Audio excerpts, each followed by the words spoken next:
Welcome to B&C Car Reviews channel. Audi R8 confirmed to die after 2023, and a replacement is uncertain.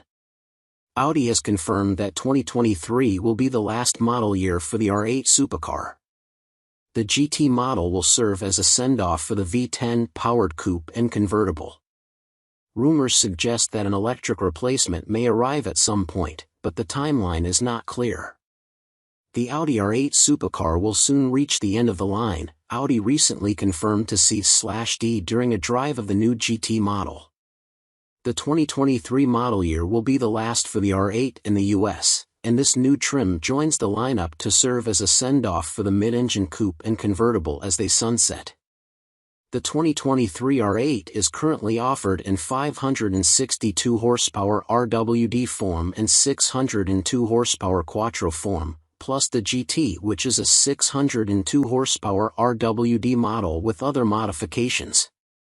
The R8 first arrived for the 2008 model year, and the first-generation model offered both a 4.2-liter V8 engine and a 5.2-liter V10. The R8's second generation went V10 only and has been around since the 2017 model year. In the US, Audi only sells several hundred R8s each year, but it has served as an important halo model for the brand's RS performance cars. It's unclear what's coming down the pipe to replace the R8 as Audi's flagship sports car.